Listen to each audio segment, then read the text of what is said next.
Shalom saudara-saudara. Saat ini saya mau sampaikan kepada saudara-saudara suatu hal yang menarik, suatu hal yang akan membuat kita lebih baik dan bertumbuh. Karena firman Tuhan dalam Yeremia 29 ayat yang ke-11 sampai 14, saya akan bacakan buat saudara-saudara. Mari kita simak bersama-sama. Sekali lagi, Yeremia pasal 29 ayat yang ke-11 sampai ke-14. Inilah bunyi firman Tuhan. Sebab aku mengetahui rancangan-rancangan apa yang ada padaku mengenai kamu. Demikianlah firman Tuhan, yaitu rancangan damai sejahtera dan bukan rancangan kecelakaan, untuk memberikan kepadamu hari depan yang penuh harapan. Dan apabila kamu berseru dan datang untuk berdoa kepadaku, maka aku akan mendengarkan kamu. Apabila kamu mencari aku, kamu akan menemukan aku. Apabila kamu menanyakan aku dengan segenap hati, aku akan memberi kamu menemukan aku. Demikianlah firman Tuhan. Dan aku akan memulihkan keadaanmu dan akan mengumpulkan kamu dari antara segala bangsa dan dari segala tempat kemana kamu telah bercerai-beraikan. Demikianlah firman Tuhan. Dan aku akan mengembalikan kamu ke tempat dari mana aku telah membuang kamu. Di dalam ayat ini mengatakan bahwa Tuhan mengetahui rancangan-rancangan yang ada padaku mengenai kamu, mengenai kita. Saudara-saudara, rancangan adalah sesuatu yang sudah dirancang. Rancangan Tuhan itu adalah rancangan yang damai sejahtera. Apa itu damai sejahtera? Damai sejahtera mengartikan bahwa hidup kita itu bebas dari kekhawatiran dan merasa tentram dalam jiwanya. Ada beberapa hal yang saya mau sampaikan kepada saudara-saudara, bahwa untuk sebuah rencana atau rancangan itu membutuhkan sebuah proses.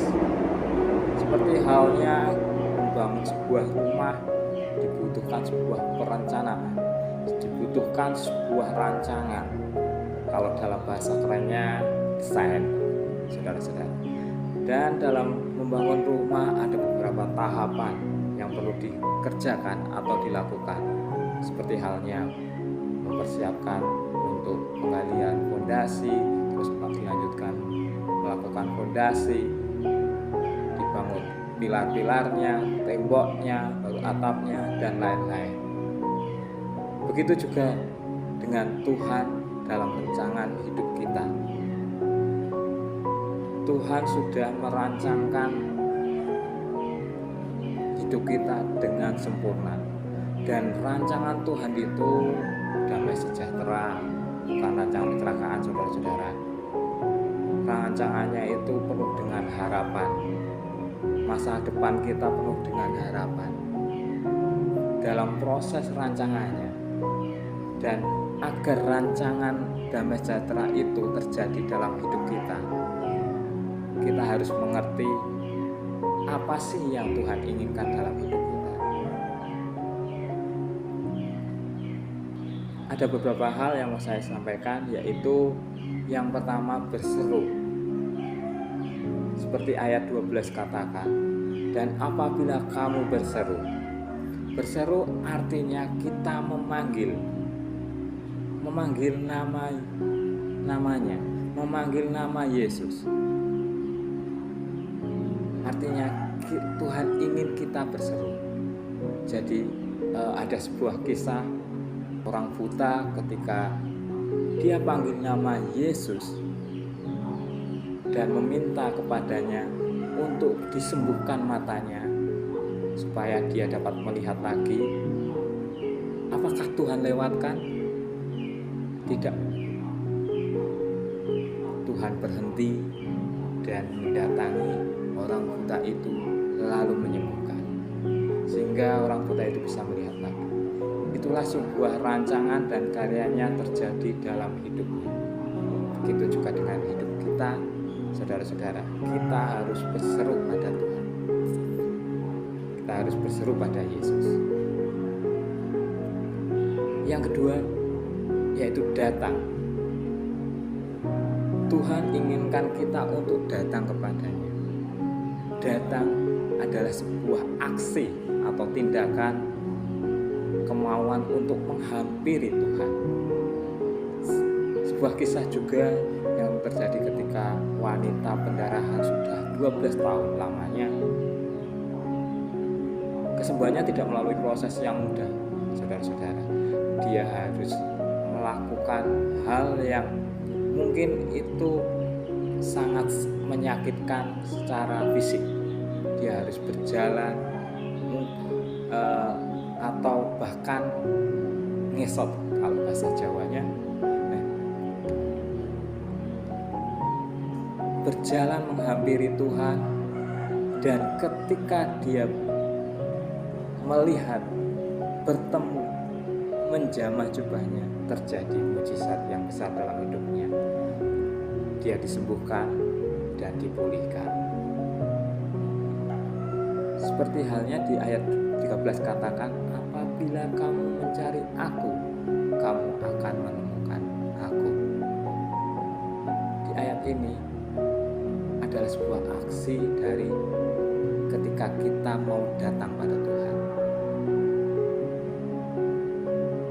Ketika kita mau melakukan, kita akan menemukan Tuhan. Dan hal yang terakhir, yang ketiga adalah berdoa. Tuhan inginkan kita berdoa. Berdoa merupakan suatu media komunikasi kita dengan Tuhan. Dengan berdoa artinya ada sebuah hubungan di mana kita dengan Tuhan itu berbicara. Apa yang terjadi ketika kita boleh melakukan tiga hal yang sudah saya sampaikan kepada saudara-saudara. Ada hal yang menarik, yaitu ada rancangan damai sejahtera, ada masa depan yang penuh harapan, dan yakinlah Tuhan akan memulihkan keadaan kita dan membalikkan keadaan yang mungkin saat ini saudara-saudara sedang tidak baik-baik saja. Mungkin saudara saat ini mengalami krisis, sakit, atau bahkan di titik terendah. Saat itulah Tuhan akan angkat saudara-saudara. Kalau kita mengerti apa yang Tuhan inginkan dalam hidup kita, yaitu sekali lagi saya katakan, berseru, datang, dan berdoa. Terima kasih, Tuhan Yesus memberkati.